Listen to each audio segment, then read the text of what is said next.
California's projected budget shortfall for the coming fiscal year is now a third of what it was believed to be earlier this year. We are told it is due to a miscalculation. As ABC 10's Becca Hobegger shows us, some state workers hope this plays in their favor. Hey, Alex, if there's going to be an error in a budget estimate, it's probably better when the recalculation leaves you with more money unexpectedly than less. But state workers heading into negotiations say they hope a rosier financial outlook results in better outcomes for their contracts. Are you with me? Wednesday marked the first day of bargaining for SEIU Local 1000, which represents nearly 100,000 California state workers. And we're looking for a fair contract and ongoing telework. Governor Newsom has ordered state workers back to the office 4 days a week after the pandemic led to a robust work-from-home structure.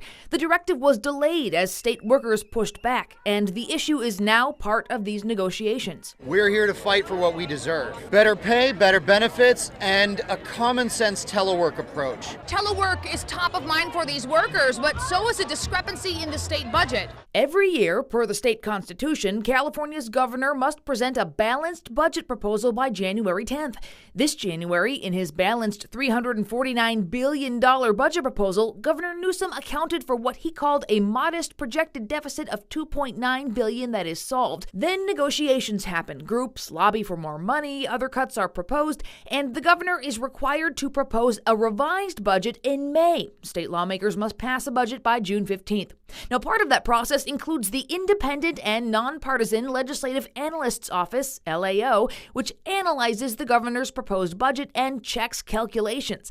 Well, earlier this year, the LAO says it discovered the proposed budget contained what it calls technical errors related to the administration's initial CalPERS calculation. That resulted in a $2 billion overcount of what the state needed to pay into its pension fund.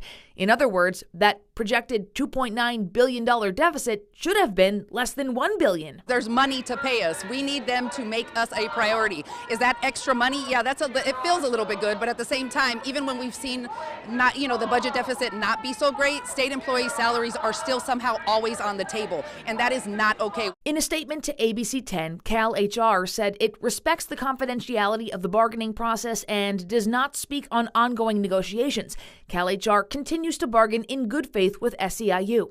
So is a $2 billion miscalculation in a budget estimate common?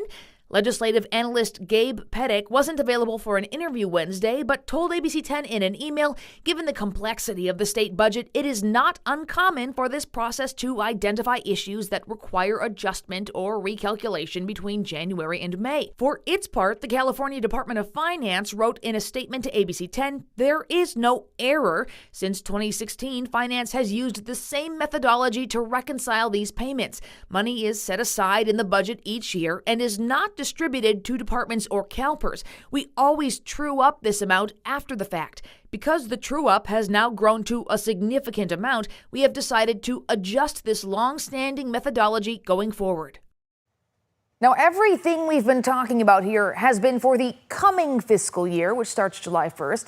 The current fiscal year, though, is also in a better financial position. According to the State Department of Finance, California has $8.6 billion more so far this fiscal year than anticipated. And the department credits an increase in personal income and corporation tax receipts. Alex.